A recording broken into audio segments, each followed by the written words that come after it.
নমস্কার সবাইকে। অস্ট্রিয়ার একটি রৌদ্র উজ্জ্বল দিনের আনন্দ ঘন মুহূর্ত আপনাদের সাথে শেয়ার করতে চলে আসলাম। আমাদের আজকের পার্টি হচ্ছে গ্রিল পার্টি।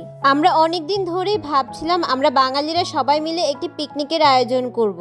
শেষমেশ আমরা আয়োজন করেই ফেললাম একটি গ্রিল পার্টির। আমরা কোনো অনুষ্ঠানের আয়োজন করলে সবচেয়ে উৎসুক থাকে আমাদের ছোট্ট ছোট্ট বাচ্চারা। ওরা এইসব অনুষ্ঠানে খুবই খুশি হয়, একসাথে নিজেদের বন্ধু বান্ধবীর সাথে খেলতে পারে, নাচ গান করতে পারে, নিজেদের একটা ভালো সময় কাটাতে পারে। ওদের এই ছোট ছোট দুষ্টমি খেলাধুলাগুলো আমারও দেখতে খুবই ভালো লাগছিল, তাই ওদের এই আনন্দ মুহূর্তগুলোকে আমি ক্যামেরায় বন্দি করে রেখেছি। আমরা যেহেতু মানুষ বেশি ছিলাম তাই অনেকটাই জায়গার প্রয়োজন ছিল পিকনিক করার জন্য।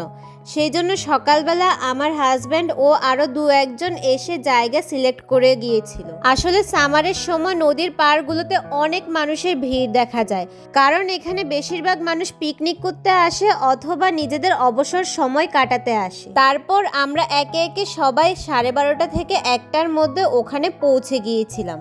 নদীর পাড়গুলো খুব সুন্দর। আমরা গ্রিল পার্টি করেছিলাম নদীর উপরের পাড়ে, নিচেও অনেক সুন্দর জায়গা আছে।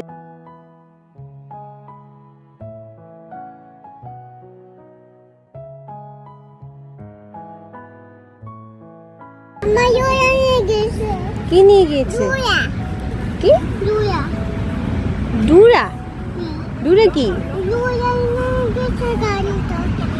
নিয়ে গিয়েছে? আচ্ছা, আবার দিয়ে দিবে।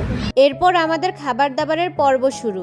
আজকের খাবার দাবারে ছিল চিকেন সসেজ, চিকেন গ্রিল, সালাদ, কাবাব, রুটি। এছাড়াও ছিল আইসক্রিম, চকলেট, জুস, চিপস ও ফ্রুটস। যে যা নিজের মতো করে খাওয়া দাওয়া করছে এবং আড্ডা সাড্ডা তো চলছিলই। বেশ মজা হয়েছিল পিকনিকে। আমাদের এই পিকনিকটা করতে যত টাকা খরচ হয়েছে আমরা সম্পূর্ণ টাকা ভাগাভাগি করে সমানভাবে করেছি। খাবার শেষে আমরা সবাই মিলে নদীতে হাত ধুয়ে আসলাম। নদীর জলগুলো এত সুন্দর দেখাচ্ছিল আর ওয়েদারটাও বেশ দারুণ ছিল।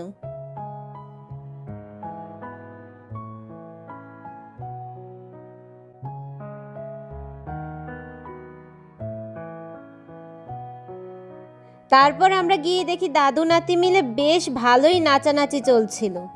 এরই মাঝে আড্ডা সাড্ডার মধ্য দিয়ে আমরা আবার একটু তরমুজও খেয়ে নিলাম। তরমুজটা বেশ দারুণ ছিল। বাসা থেকে আসার সময় আবার কেউ রোলার, কেউ সাইকেল নিয়ে এসেছে, তবে নিজেদের খেলনা দিয়ে খেলতে কারোরই মন চায় না। অপরজনের সাথে পাল্টাপাল্টি করে সেগুলো দিয়ে খেলতে সবাই বেশ মজা করে। মাঝে মাঝে এই দুষ্টু দুইটা ঝগড়া দেখলে খুবই হাসি পায়। সারাক্ষণ খেলনাগুলো পড়ে থাকে, কোনো দাম নেই, তবে যখনই একটা কেউ কিছু ধরবে অন্যজনের আবার সেটাই লাগবে। এরকমই এক দুষ্টু দুষ্টু ঝগড়া শেষে একজনকে বুঝিয়ে নদীর পাড়ে নিয়ে আসলাম। এখন নদীর পাড়ে এসে তো আরেক বিপদ, হাত ধোয়া পা ধোয়া আর শেষ হয় না, এখান থেকে আর যেতেই চায় না। তারপর সন্ধ্যা হয়ে আসলো, আবার কখন যে আমাদের চোখের আড়াল হয়ে বালু ময়লা কালি নিজেদের গায়ের মধ্যে মেখে এখন আসামি হয়ে আমাদের সামনে দাঁড়িয়ে আছে। এখন আমাদের মিডিয়ার সামনে মুখ দেখাতে রাজি না। ওদের দুষ্টুমি দেখে মাঝে মাঝে হাসবো না কাঁদবো সেটাই বুঝে উঠতে পারি না। তারপর গাড়িতে উঠে বলছে গান চালিয়ে দিতে। নাচতে নাচতে আমরা এখন আবার বাড়ির উদ্দেশ্যে রওনা দিলাম।